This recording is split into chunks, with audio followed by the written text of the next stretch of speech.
Comptoir NFT numéro 13, en ce jeudi 6 octobre, donc à 18h30 avec, encore, comme d'habitude, plein d'actualités, et voilà, donc on est très heureux. Cette fois-ci, on n'a pas d'invité malheureusement, mais on prépare par contre, de supers invitations pour les semaines qui viennent, du même niveau, du même calibre que ceux qu'on a eus récemment. Donc, ben, démarrons et peut-être commençons tout d'abord par, une petite revue de marché?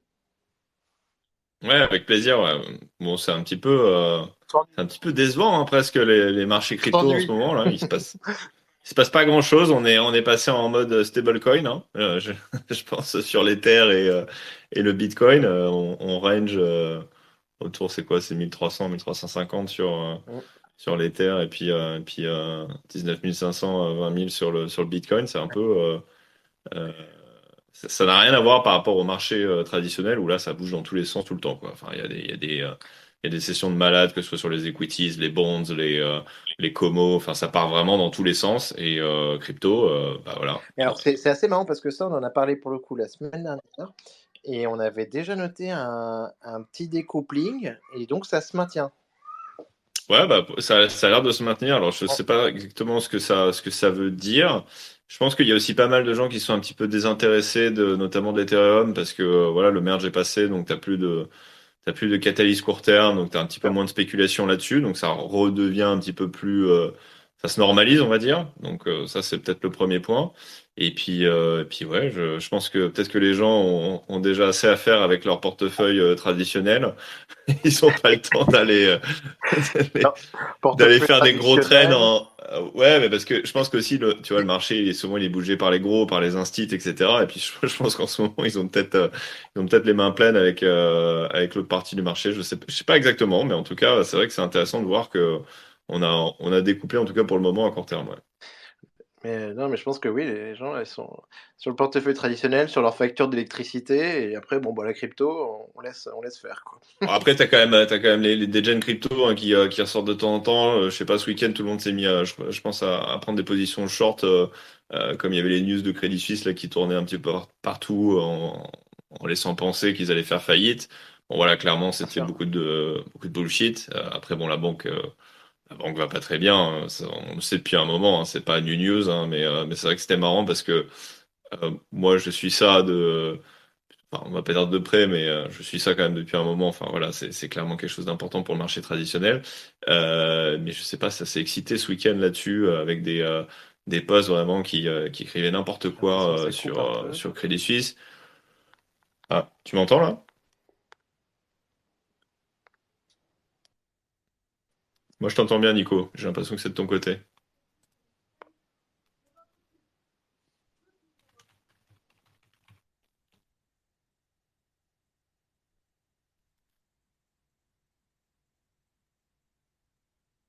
Ah, je pense que mon co a quelques problèmes.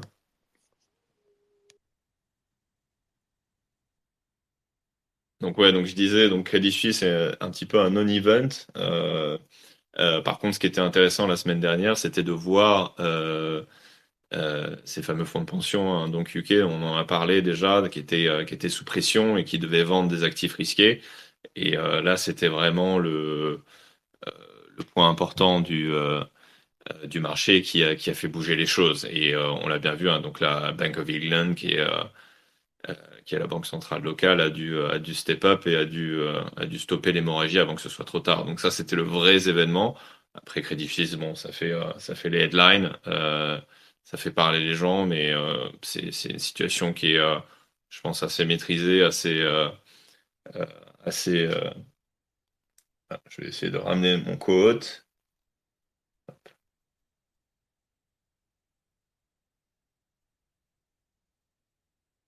Si Twitter me laisse le faire. Petit Normandie. Écoute, Ah, je ça a n'entendais marché. plus, j'ai été sorti. Tu t'es fait reguer là, mais ça arrive de temps en temps, hein. Moi, à chaque fois que je lance le space, je me fais sortir du truc. Et je dois revenir. Donc, si tu veux, je pense que la technologie n'est pas encore rodée. On va en parler juste après, mais j'espère que Elon Musk va nous mettre ça au Ah bah, je pense carré. qu'il va nous mettre ça au carré. On a oublié de dire, bah, normalement, hier, on espérait que Farok soit parmi nous. On avait fait un épisode spécial, donc comme d'habitude, on attend là, vraiment notre Farog, donc le fondateur de Rug Radio, pour faire une émission spéciale. Euh, et- Ouais, en plus, il y a dans le Discord, il y avait des gens qui lui demandaient de parler de Rogue Radio en ah oui, français. Et il m'a dit, c'est le bon moment, il faut qu'on fasse un space. Et je lui ai dit, bah, quand tu veux. voilà. Mais bon, c'est un homme occupé, donc il va venir. On y croit. On est à peu près sûr qu'il viendra un jour, mais on sait pas quel jour. À Exactement. mon avis, à mon avis, il va débarquer le jour où on l'attendait pas et qu'on aura un invité de marque et il va squatter.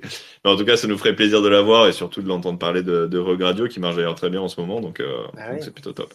Oui, tout à fait. Alors donc dans les autres news, on a eu, tu l'as évoqué, donc Elon Musk qui se repositionne là sur le rachat de Twitter. Donc ça avance à nouveau. Donc news intéressante. En tout cas, ça a fait pumper le Dogecoin à nouveau. Euh, donc on va voir si Pour ceux qui n'avaient pas suivi, en fait, il avait fait une offre de rachat en début d'année à, je crois, 54 dollars et 20 centimes l'action, hein, c'est ça? yes. Donc à des niveaux qui étaient assez élevés, puisqu'à l'époque, les marchés s'étaient pas encore complètement écrasés. Et puis, je me rappelle plus exactement, mais c'était quoi? C'était quelques mois après, en fait, il a rétro-pédalé, et puis il a dit, bah, en fait, non, ça marche pas, il y a trop de bots sur Twitter, etc. Donc, je veux voir les vrais chiffres. Donc, il y a eu un petit échange entre le personnel de Twitter et Elon Musk sur voilà, à quel point est-ce que leur stade d'utilisateur était correct ou pas. Et puis au final, il avait décidé de pull the plug et de dire non, ben, on fait pas le deal parce qu'il y a soi-disant trop de bots et de fake accounts. Et donc ça devait partir en legal battle et le procès devait commencer, je crois, la semaine prochaine, hein, si je dis pas de bêtises. Ouais, mais tout à fait. Et donc là, de nulle part, on sait pas trop, là, en début de semaine, the deal is back. Eh ben, c'est une bonne nouvelle. Après de toute façon, c'était assez marrant de pouvoir consulter les SMS d'Elon Ouais. Musk, notamment avec Jack Dorsey ou avec son frère. Donc, Ouais. je pense que Non, et puis c'est aussi sympa de voir comment se fait le deal making, hein. Quand quand t'as quelques billions dans le compte en banque, bah voilà, quelques SMS et puis done deal, hein, on shake hands. Donc c'est c'est effectivement ouais, comme dans la vraie vie, comme aller faire ses courses ouais, à la boutique du coin, quoi. Mais mais non, c'est sûr. Ah, je crois que j'ai reperdu Nico. non, non, attends, je suis là. Ah, il est en difficulté. Donc bref, ouais, donc le deal de Twitter is back, donc ça va être intéressant de voir si effectivement ça se concrétise, parce que bon, on est habitué à quelques pirouettes. On sait pas Mais trop si le procès a joué sur effectivement ces SMS qui commençaient à être divulgués sur potentiellement, ils voulaient peut-être pas s'afficher plus que ça. Il y en a qui disent que ils pensent que le marché va repartir. Enfin bref, toutes les théories sont possibles. La réalité, c'est qu'on en sait strictement rien, mais qu'en tout cas, ça nous anime.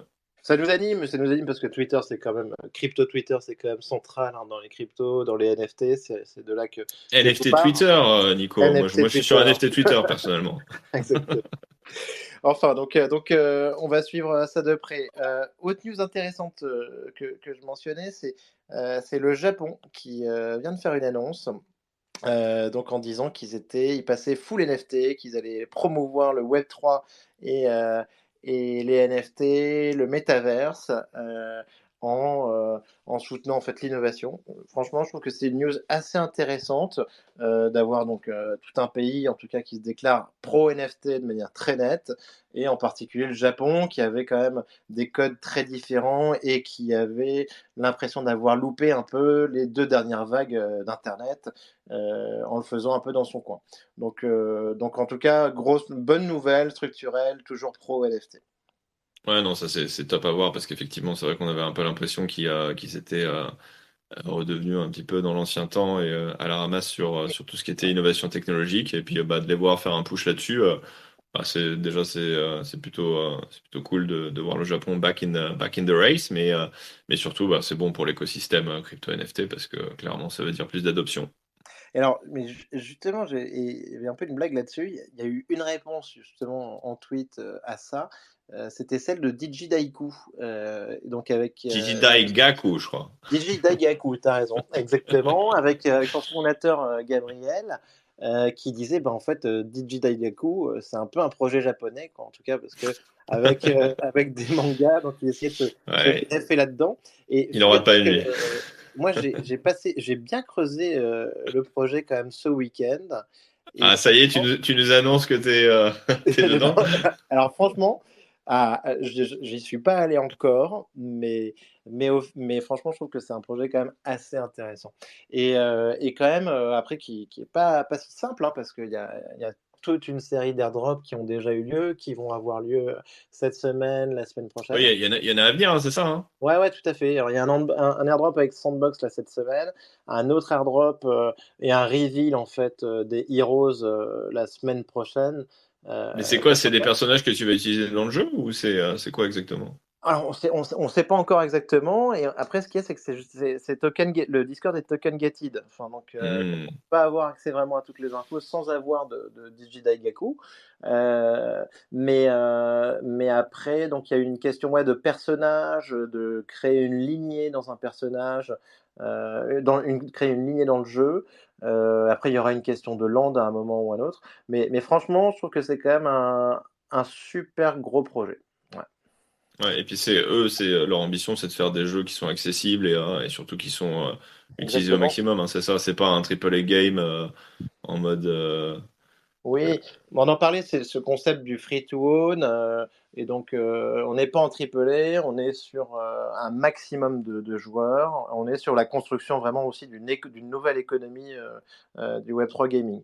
Donc Ouais. bon voilà, Et, petite et avec intermède quand même là-dessus, 200 millions de funding, hein, je crois. et quand même 200 millions de funding pour démarrer.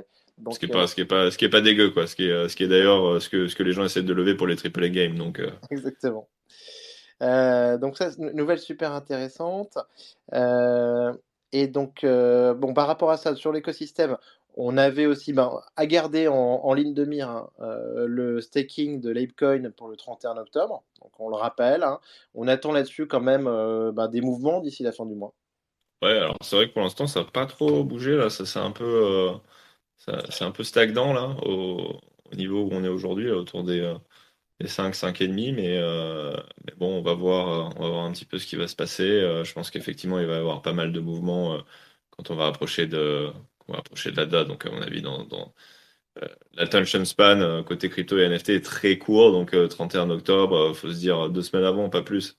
Bien sûr. Donc, Exactement. ceux qui n'ont pas encore leur bague d'Ape et qui y croient, bah, c'est peut-être le moment Ouais. euh, On s'en rapproche, de... là. On s'en rapproche, exactement. Donc là, bon, en tout cas, il va y avoir des beaux mouvements. Après, peut-être un peu plus sur les collections.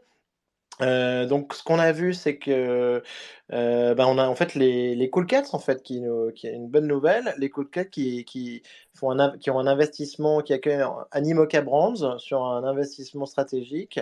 Donc ça, c'est quand même une très belle opération et qui arrive dans la lignée. On se demandait un petit peu, bah, dans les collections historiques, les Cool Cats aujourd'hui, c'était une des seules à pas avoir été financées et maintenant, bah, c'est le cas et avec un acteur qui est, quand même ultra dominant et présent un peu chez tout le monde, un peu partout, Animoca. Ouais, non, ça c'est intéressant de voir ça parce que on les sentait un petit peu perdus là, les Cool Cats. Ça n'avait pas trop marché ce qu'ils avaient essayé de faire jusque-là. Ils avaient une super IP. Enfin, voilà, tout le monde adorait quand c'était le Bull Run. Les Cool Pets, ça a été, je pense, quand même un bon échec. Ouais. Pivoter sur le parti gaming, visiblement, ils n'avaient pas les ressources, ou en tout cas pas les Mm. compétences pour faire ça proprement et correctement. Donc, ça avait été un petit peu compliqué pour eux. Et puis là, depuis NFT et NYC, on les sentait un petit peu perdus. On savait pas trop si, voilà, je crois qu'il y avait d'ailleurs des nouveaux personnages qui devaient arriver, non? Si je dis pas de Ouais, bêtises, je tout sais à pas si fait. ça a été le cas. Mais bref, c'était pas très lisible, c'était pas très clair. Et puis, je pense que il y avait les founders aussi qui prenaient un peu la pression, qui avaient du mal à la tenir. Donc là, de les voir step up, d'avoir du funding d'une boîte comme Animoca qui est pas n'importe qui, hein, qui est Ouais. quand même dans des beaux projets, et qui sait enfin, ils savent ce qu'ils font, et puis d'avoir un nouveau CEO qui a, je crois, un peu de bagage dans l'industrie, notamment qui était un ex Disney, hein, si je dis pas de Mm, bêtises. tout à fait. Donc ça c'est intéressant. Puis ça a un petit peu pumpé. Je crois qu'on est au-dessus des 3 Ethers là maintenant, non? C'est Ouais, ça ouais, sur. tout à fait. Et puis Non, mais donc, bonne j'ai vu nouvelle. et je t'ai envoyé la news tout à l'heure parce que pour ceux qui ne savent pas, Nico était était un early Cool Cat et c'était un spécialiste des Cool Cat TV. Et j'ai vu Exactement. que le gars qui s'appelle Frederick Douglass, qui avait acheté le Pudgy Penguin le plus cher, donc le plus rare, hein, donc c'est le Pudgy Penguin qui regarde vers la gauche et non pas vers la droite, vient de s'acheter un Cool Cat TV. Donc, Mais tu sais qu'en fait, même avant qu'on se connaisse, en fait, je pense que, moi justement, j'étais dans un groupe Discord assez confidentiel qui était le groupe des détenteurs de Cool Cat TV, dans lequel j'étais avec Farok, justement. oh, Et et donc Farok quand il a et dumpé ses Cool Cat, il y allait aussi. exactement. Donc, Donc, Farok et Danny Sidphrase étaient donc aussi des membres éminents de Cool Cat TV. Ouais, donc là, si Farok vient pas sur notre show, vraiment, c'est un scandale parce qu'en plus, tu faisais partie de la communauté Cool Cat TV, quoi. Il le sait très bien. c'est clair. Donc ouais, en tout cas, Euh, Cool Cat are back. Je sais pas ce que ça va donner exactement. exactement, mais c'est intéressant de voir. Et puis pour une fois, le floor a l'air de plutôt bien réagir à une nouvelle de funding. Ouais, c'est Donc clair. ça, c'est bien aussi. Autre collection dans la foulée, c'est Clonix.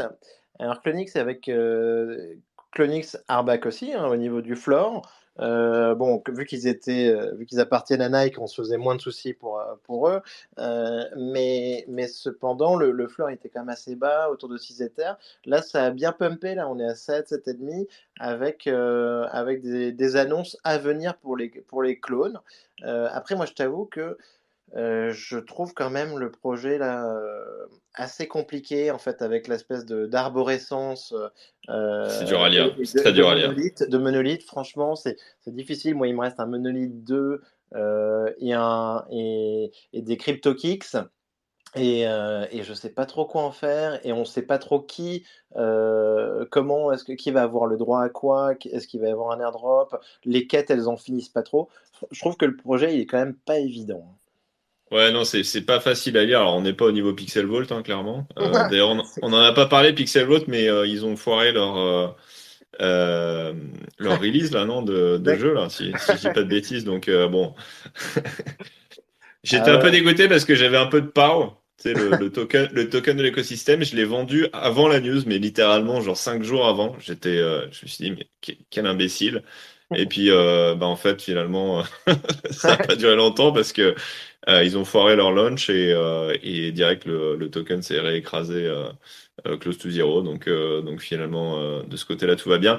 Mais pour revenir à notre sujet sur Artefact, c'est vrai que c'est pas évident de s'y retrouver. Et toi, en plus, tu étais là au début, donc tu ouais, maîtrises très bien. Mais pour bien moi, sûr. quelqu'un qui arrive début 2022, qu'est-ce que tu veux? Qu'est-ce que tu fais? Par où tu commences? Enfin, franchement, Exactement. c'est Exactement, donc tu raison, impossible. c'est Impossible. Octopussy, c'est la pieuvre, mais alors après, et je comprends tout à fait, mais pour quelqu'un qui connaît bien, comme moi, et pendant longtemps, c'était ma PFP, j'avais un Clonix, et ben en fait, c'est pas non plus, c'est pas top du tout non plus, parce que en fait, les premiers objets artefacts, notamment ben, les paires de chaussures avec Jeff Staple, tout ça, grosso modo, bah, tu as un peu l'impression que c'est laissé aux oubliettes. Ouais. Donc voilà. Donc écoute, en tout cas, moi, je suis quand même assez curieux de voir ce qu'ils vont sortir sur les Clonix.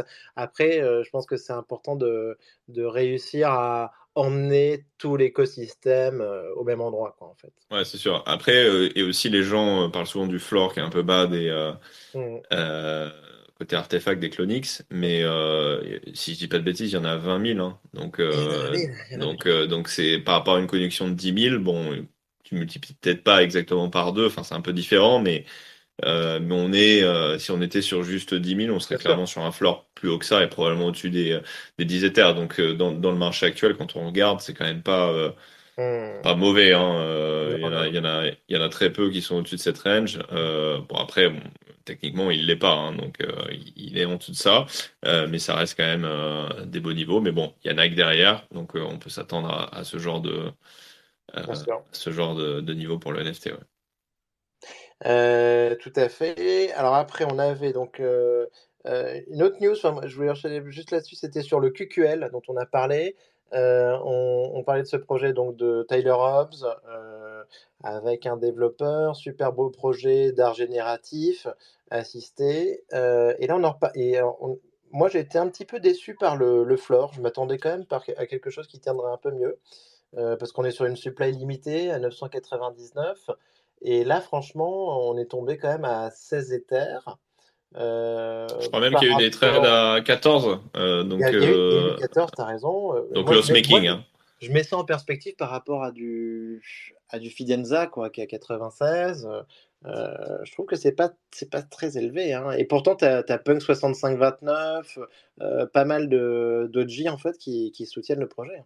Moi, j'étais super surpris du manque d'appétit en fait pour le Ouais, mint lui-même déjà, parce ouais, ouais. que on a quand même des gars qui ont des sacrés babs, qui ont du firepower. C'était juste, c'était moins de 1000 pièces. Alors effectivement, si tu cumules le tout, on était à 17 millions, donc c'est une sacrée somme.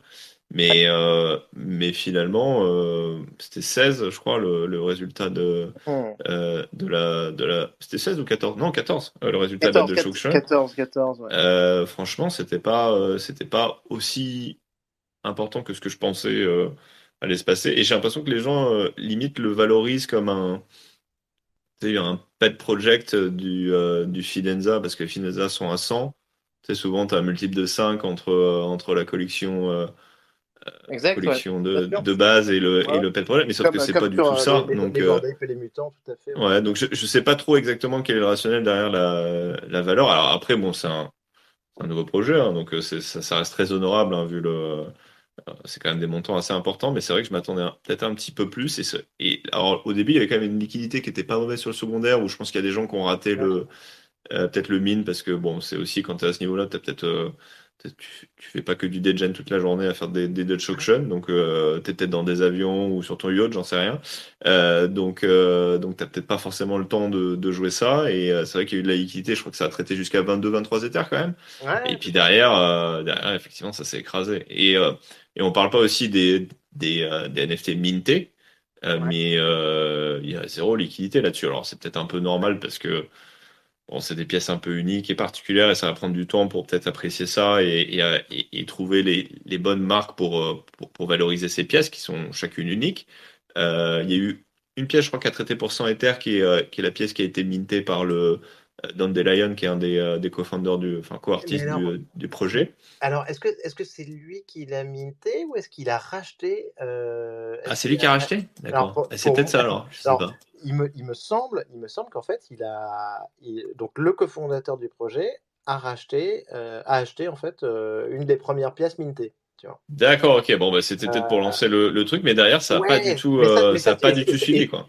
c'est un move très bizarre, enfin, tu vois? Et je crois qu'il a dit, tu vois, qu'il avait un énorme coup de cœur pour cette œuvre-là, Minté, mais bon, quand c'est ton projet, quoi, tu vois, et que tu viens de prendre, 17 000 000, c'est un peu Et je bizarre. crois qu'il y a un trade qui s'est fait à 10 Ethers. Ah oui, Alors après, je crois que c'était un des passes qui avait été donné gratuitement. d'accord, d'accord. Euh, Très bien, ouais. Si je dis pas de bêtises, mais bon, 10 Ethers, alors que les passes comment dire, à, à l'époque, ils étaient déjà même plus hauts, bon, au minimum 14-16 quand même. Bref, c'est un peu particulier, quoi. Après, Non, je mais là, pense que le Min après moi Pass a plus de valeur de toute façon, ouais. mais c'est intéressant de voir la dynamique sur le moyen terme et long terme. Mais moi, tu vois, je pense là-dessus. Moi, enfin, franchement, moi, le projet, on en parlait, il est quand même superbe. Et moi, je pense là-dessus qu'il y a aussi quelque chose qui est, je pense, lié un peu au contexte macro, NFT du moment, avec une vision qui est très court-termiste, versus bon, bah, une collection sur laquelle il faut être capable de se projeter, je pense, à Ouais, mais deux, tu trois. vois, ce qui est intéressant, c'est que du coup, ça veut dire qu'effectivement, il y a des gens qui se positionnent sur ce niveau-là, sont aussi pas mal des spéculateurs. Parce que moi, je pensais Ouais. qu'un projet comme ça, justement, c'était plutôt des Diamond Hands, Ouais. des mecs qui gardaient ça en fond de portefeuille dans leur collection forever, quoi. En partie, pas tous, mais ou alors des investisseurs, mais plutôt sur du moyen long terme, tu vois, sur du 1, 2, 3 ans, pas d'une semaine, quoi, comme là, Non, ce mais qui est en train de se passer. Et du coup, ce que ça veut dire, c'est que probablement ces gens-là, bah, ils sont peut-être pas tant que ça, en fait, hein. mais regarde, mais moi je trouve ça très étonnant. Et par rapport à ce que tu dis, c'est très juste. Enfin, pour moi, grosso modo, enfin, n'importe quel détenteur de Fidenza devrait se prendre au moins un Ah oui, visuel. Tu vois ce que je veux dire, pour aller avec. Et bah, évidemment. il y en a pas mal qui l'ont fait sur Twitter. Donc là, tu parles grosso modo, tu vois, quand même au moins de 500 personnes. Et même, mais même plus d'un, parce que genre, enfin, honnêtement, si Bah, t'as si t'as un NFT qui vaut 100 Ethers dans ton portefeuille, j'ose espérer que t'as au moins exactement. 30 Ethers liquides quelque part. J'espère aussi. Ou alors, c'est comme Franklin sur les bordels, c'est vraiment one trick pony, quoi. C'est clair. Enfin bon, et donc on en parlait aussi, ce qu'on voulait dire. Mais donc sujet intéressant à suivre. Je pense que faut voir comment ça évolue. On en parlait aussi juste sur par rapport à la question des royalties, dont on a pas mal parlé cet été. Donc, bah, suite à tous les phénomènes hein, de free mint, ensuite les royalties qui ont été bypassées. Donc, il y a eu quand même en fait pas mal d'embrouilles entre QQL et X2Y2 sur la question des royalties. Et c'était intéressant un petit peu de revoir ça, de voir ça ressurgir, alors que, parce que c'est vrai qu'en fait, ça faisait partie aussi du modèle du projet QQL qui était d'avoir une redistribution des royalties pour les minters, en fait. Ouais, t'as 2% normalement qui vont au minter et effectivement X2Y2 permet d'éviter en fait les royalties. Donc ils ont décidé tout simplement de mettre dans le contrat d'interdire d'utiliser X2Y2. Alors, je sais pas exactement comment tu fais techniquement, mais visiblement t'es pas capable du coup de traiter sur cette plateforme. Et ce qui est intéressant, c'est que SudoSwap n'est pas ban parce que je crois qu'en fait Mhm. tu peux pas. Enfin c'est plus compliqué. Mhm. Parce que sur SudoSwap, en fait, juste tout simplement, tu recrées un pool de liquidité, donc tu peux pas, Bien sûr. Ouais. vraiment contrer ça. Donc, Mm. j'imagine que les gens qui veulent éviter les royalties, du coup, iront les traiter chez SudoSwap. Exactement. Et, Donc ça, et d'ailleurs, en parlant des pièces un peu majeures, je sais pas si tu as vu, mais il y a du mouvement du côté de Starry Night Capital, là, oui, le fonds NFT de Three Arrows. il y a du mouvement. On a vu les collections, les NFT bouger, changer d'adresse. Et donc, en fait, on irait donc vers la vente de ces NFT en fait pour participer à la liquidation de Three Arrows. Exactement. Et pour ceux qui connaissent pas Three Arrows Capital, donc c'était le fameux crypto fund. Enfin, je sais pas comment il se crypto hedge fund, on va dire, qui a pris des positions assez agressives en 2021 et qui a tout simplement explosé. Je pense que la trigger, c'était Terra Luna, hein, c'est ça, quand Justement, sur le Terra Luna, ce qui a amplifié l'effet de Terra Luna. et ce qui nous a mis bien dans le dur à titre personnel aussi, puisque ça, alors c'est pas la seule raison hein, pour laquelle on est sur les niveaux d'aujourd'hui, mais c'est vrai que ça avait déclenché tout un tas de liquidations en cascade qui avaient été juste dramatiques pour l'écosystème crypto et qui avaient tout envoyé, mais vers le bas, c'était assez agressif. Et donc, On a eu nos très amis peur, de on a eu Sueur. très peur. Ça a fait peur dans tout l'écosystème parce qu'on ne savait pas à quel niveau Three Arrows était exposé, et notamment avec des acteurs comme Celsius, où il y avait quand même des prêts un petit peu délirants qui avaient été faits sans collatéraux. En fait, ça- T'es en train de te faire rugger, j'ai l'impression, Nico, là. Petit problème de connexion. Alors, tu m'entends? Ouais, là c'est mieux. Mais Ah, ouais, effectivement, donc Three Arrows Capital, donc qui avait été finalement qui était parti en défaut, quoi, tout simplement, et qui avait dû liquider toute une partie de ses positions et qui nous avait bien fait mal au crâne. Et donc ils avaient un fonds NFT dans lequel ils avaient investi, je crois, 35 millions, non? Quelque chose comme ça. ouais, tout à fait. Et qui était géré en fait par un curateur ou je sais pas comment il se dénomme, mais un mec très connu du space sur les NFT crypto art et de manière générale qui s'appelle Vincent Van Do, VVD pour les intimes. Donc qui avait accumulé cette collection pour leur compte et donc dans un fonds qui s'appelait Starry Night Capital et en fait ce fonds a été frisé.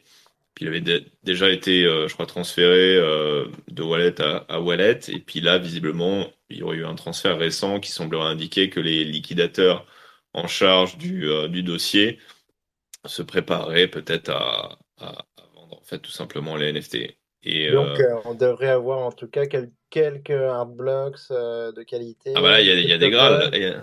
Et Enfin, des Grail, RPP, pardon. ouais, ouais, le Vincent Van Dijk là, avait fait quand même une belle sélection.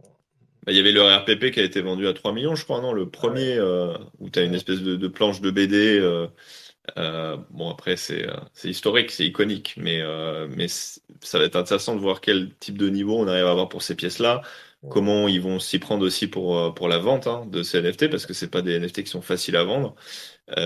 Et donc, visiblement, je crois que notre ami VVD va aussi assister à la vente. Donc, Ouais. il a fait les achats, il va aussi faire les ventes. Dans tous Écoute, les bons coups. bien joué, bien joué en tout cas. Euh, Il y a des PFP là-dedans, d'ailleurs. Il doit y avoir des Bored Ape ou des CryptoPunks qui doivent traîner, non, Ah oui, j'imagine. oui, oui, c'est sûr. Ah ouais, il y en a, et il y a moyen que ce soit des beaux. Ouais. Bah d'ailleurs, en parlant des CryptoPunks, ça a bien réveillé le marché CryptoPunk, là, la vente du Oui, punk, du du punk de hoodie hate Sixpace. punk, pardon. Oui, tout à fait.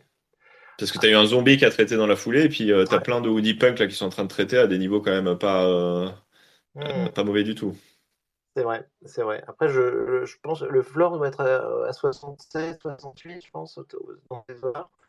En vrai, je pense qu'on Ouais, peut non, c'est encore. vraiment Oui, oui, t'as raison. Sur les tops. Tout à fait. sur le haut de gamme. Ouais, exactement. C'est peut-être pas pour nous, ça. En tout cas, pas pour le moment. C'est sûr. Hem, donc voilà, moi j'ai repéré aussi, enfin, une petite compétition là dont je voulais parler qui s'appelle, Fantasy Flip, donc sur le site flip.xyz.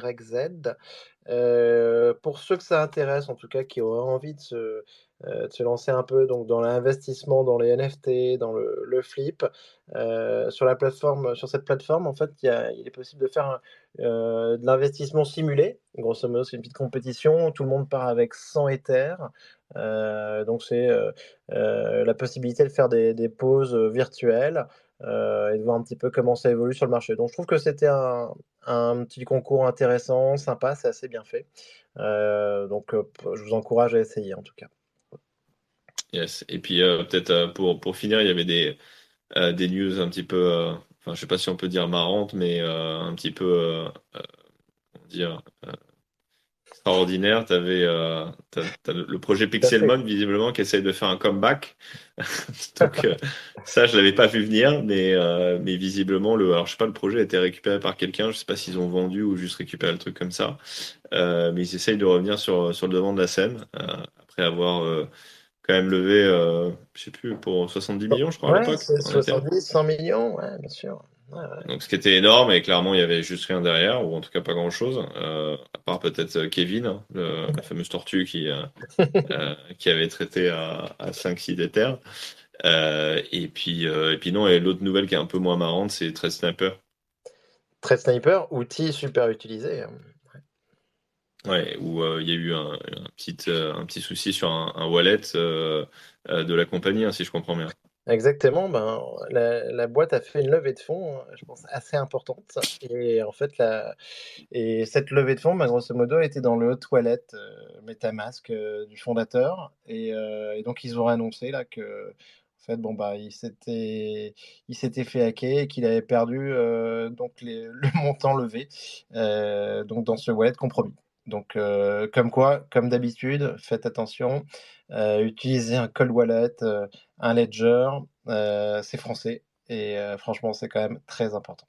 Ouais, et puis quand vous faites d'activité un peu GGN, il faut y aller sur un wallet mais où il y a vraiment pas grand-chose, quoi, Ouais, parce que clairement, on n'est jamais trop prudent.